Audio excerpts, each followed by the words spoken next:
नमस्कार दोस्तों, मैं मेहुल व्यास मयूर जानी ऑफिशियल में आपका स्वागत करता हूँ।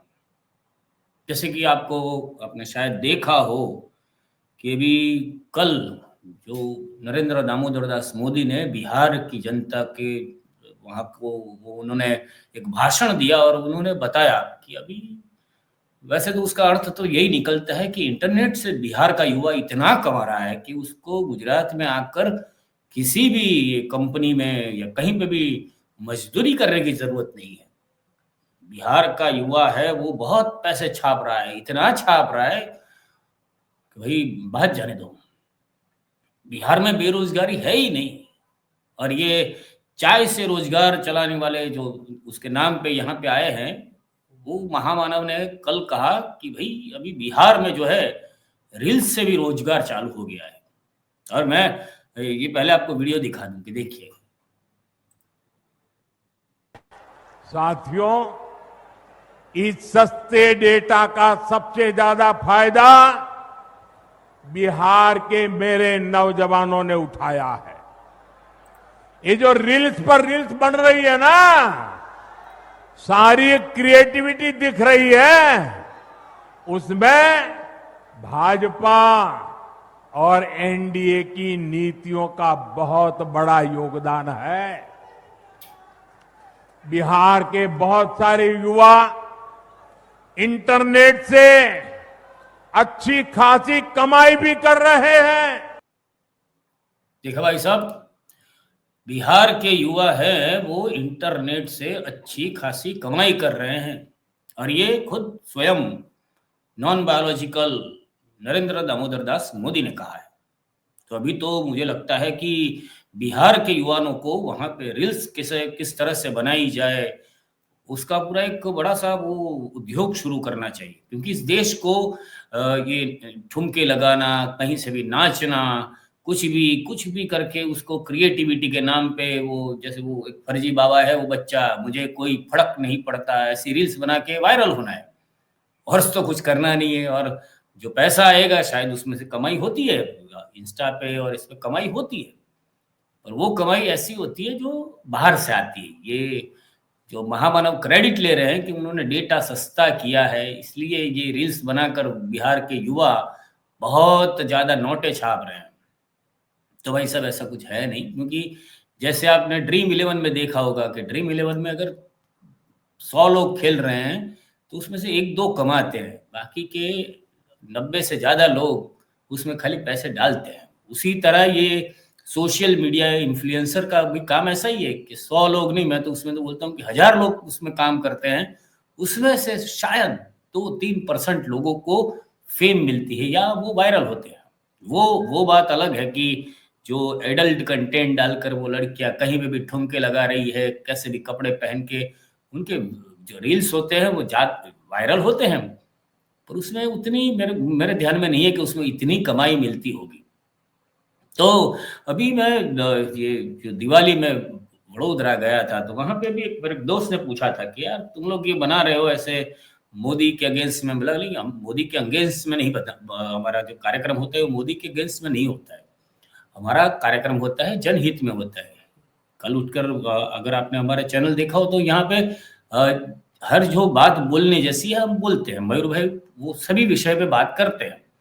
तो मतलब हमारा ऐसा नहीं है। तो उसकी दलील थी कि आपके वीडियोस देखते कितने लोग हैं, आपके सब्सक्राइबर कितने, 1,25,000 से आसपास, और देखते हैं कोई वीडियो 5,000, कोई 10,000, कोई 50,000, उससे ज्यादा कितने।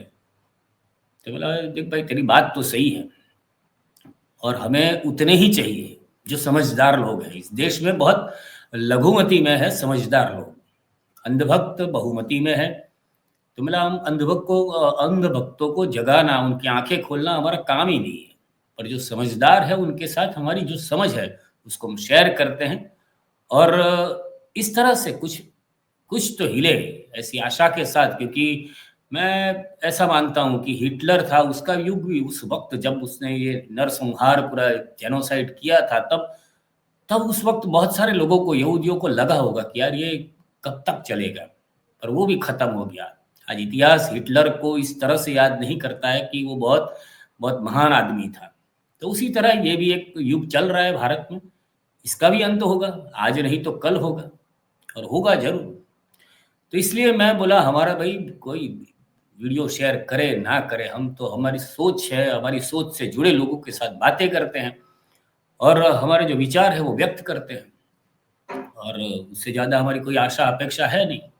क्योंकि अंधभक्तों की बात करूं तो अंधभक्तों के भी मेरे मेरे साथ, वैसे मैं पिछले 9 महीने से यहीं पे अहमदाबाद में हूं, तो मुझे बहुत सारे अंधभक्तों का रूबरू होना वो नसीब में नहीं हुआ था। तो ये दिवाली में दो ऐसे और बहुत करीबी लोग, एक तो बहुत करीबी थे। पहले तो जो ये न्यू ईयर की शाम को मेरे एक दोस्त ने बताया कि चलिए आप सब घर में एक साथ में पटाखे जलाते हैं। तो मैं, मेरी बीवी, हम लोग पहुंचे वहां पे। तो वहां पे आज तक चल रहा था और अंजना ओम कश्यप की बातें चल रही थी। तो दूसरे के घर में हम कहाँ कुछ बोले, पर मुझे पता था कि वो मेरा दोस्त तो ऐसा नहीं है। तो थोड़ी देर बाद मैंने वो चैनल चेंज करने का ट्राई किया कि कुछ और देखे, स्पोर्ट्स देखे, एंटरटेनमेंट देखे। तो तुरंत एक बुजुर्ग ने, अरे किसने चैनल चेंज किया? तो मैं समझ गया कि भाई ये है चुस्त भक्त। तो उधर तो मैं कुछ ज्यादा बोला नहीं, उनको दे दिया। फिर वो सामने से वो मेरे दोस्त का, वो पता है उसको कि मैं पत्रकार हूँ, तो मुझे बिहार के चुनाव के बारे में, देखो मोदी बहुत भारी बहुमति से जीतेगा। मिला, हाँ जीत जाएगा। मुझे जीतेगा या हारेगा, वो वोट चोरी करेगा, वो कोई मुद्दा मुझे उसमें उसमें पढ़ने की मतलब नहीं था। क्योंकि जो 60-65 साल का इंसान है उसकी आंखें बंद है, तो उसे खोलने की मेरी कोई जिम्मेदारी थोड़ी ना बनती है। हाँ, अगर कोई युवा है, छोटा बच्चा है, तो उसको समझाना मेरी फर्ज में आता है। पर जो 60-65 साल के ऊपर की एज पर भी अगर वो नहीं समझ पा रहा है, तो मेरी जिम्मेदारी तो थी नहीं। पर दूसरे दिन मुझे एक मेरे करीबी के घर जाना पड़ा। तो मेरी भाभी है, तो मुझे अभी तक पता नहीं था कि ये भी उसी श्रेणी में आती है। तो वैसे ही मेरे भाई के साथ बात करते करते ऐसे निकल गया कि यार इस देश का बंटाधार कर दिया है ये महामानव ने। वो अचानक से कूद पड़ी मेरे मोदी साहब के बारे में, मोदी काका के बारे में कुछ बोलना मत। बोला है, बोला, प्रधानमंत्री अकेले आपका नहीं है भाई, इस पूरे देश का है। और मैं बोला चलिए आप अभी, फिर उनके साथ तो मैंने डिबेट की कि ये जीएसटी घटाया तो अभी आपको क्या बेनिफिट हो रहा है, ये बचत उत्सव मना रहे हैं आप, तो उसमें क्या बेनिफिट है? तो बोले एसी सस्ता हो गया, फ्रिज सस्ता हो गया, बाइक सस्ती हो गई। बोला ये डेली की, ये रोजमर्रा की चीजें नहीं है। आपके जो तेल चावल, इनके भाव में कितना फर्क पड़ा है?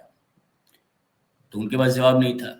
फिर मैंने उनको बहुत सारी बातें की, पर फिर मेरे को लगा कि इस नए साल में भी क्यों उनको भी, अगर उनकी है धारणा है, व्हाट्सएप यूनिवर्सिटी पे देखती है तो देखने दें। उनका जो आनंद है वो उनको दिया जाए। हमें जो काम करना है, हमारे भाग्य में जो महादेव ने लिखा है वो काम हम करेंगे। तो फिर उनसे मैंने ज़्यादा बात नहीं की।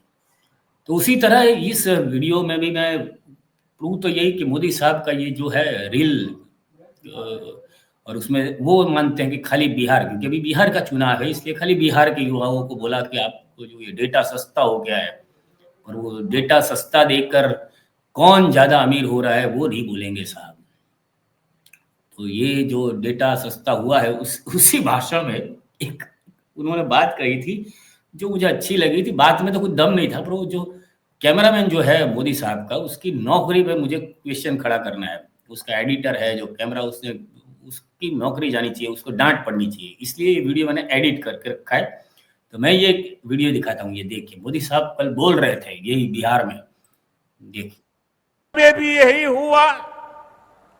हरियाणा की जनता ने तीसरे कार्यकाल के लिए भाजपा को पहले से भी कहीं अधिक सीटें दी। अभी अभी हरियाणा में भी यही हुआ। आप ध्यान से वो सर्कल में देखना, ये हरियाणा की बातें कर रहे हैं। और महिलाएं जो सुबह सुबह बेचारी 500 रुपये में साड़ी की लालच में बुलाई गई होगी, वो महिलाएं जो थकी है, उनके वो क्या टाइमिंग पे उनके उमासी भरी है, देखिए आप। हरियाणा की जनता ने तीसरे कार्यकाल के लिए भाजपा को पहले से भी कहीं अधिक सीटें दी। ये दोनों ने तो जमाई भी खा ली, बाकी और महिलाएं आप देखना भी, पूरा भाषण वो देखना, तो उसमें आपको दिखेगा कि कोई सुन नहीं रहा है, ये आए हैं 500 रुपए की वो दिहाड़ी लेनी है और चले जाना है, वो खत्म कर मेरे भाई। ऐसी कुछ लागनियां इनके चेहरे से दिखती है, और एडिटर ने इस घटना को इस वीडियो में रखा। कितनी गलत बात है ये, जो विश्व भर में जो जिनकी डंकी टंकी कुछ बज रही है, उनके उनका ऐसा वो कर दिया, उनका उसकी नौकरी जानी चाहिए, उसको भी बेरोजगार होना चाहिए, वो इंसान भी ये जो है वो रील बनाकर कमाना चाहिए, मैं ऐसा मैं मानता हूँ। तो आप क्या मानते हैं इस विषय पर कि भाई बिहार का युवा अभी पूरे देश को रील बनाने के नए नए तरीके सिखाएगा, या इसी तरह से हम रील बना बना कर हमारा जो ये नया रोजगार जो महामानव ने दिया है उससे ही ये देश चलेगा? क्या मानते हैं आप? ये इस वीडियो पे कमेंट करके बताइए। अगर वीडियो पसंद आया हो और शेयर करने जैसी इच्छा हो तो इसको शेयर कीजिएगा। चैनल को यदि सब्सक्राइब करना रह गया हो तो सब्सक्राइब कर लीजिएगा। धन्यवाद। भारत माता की जय।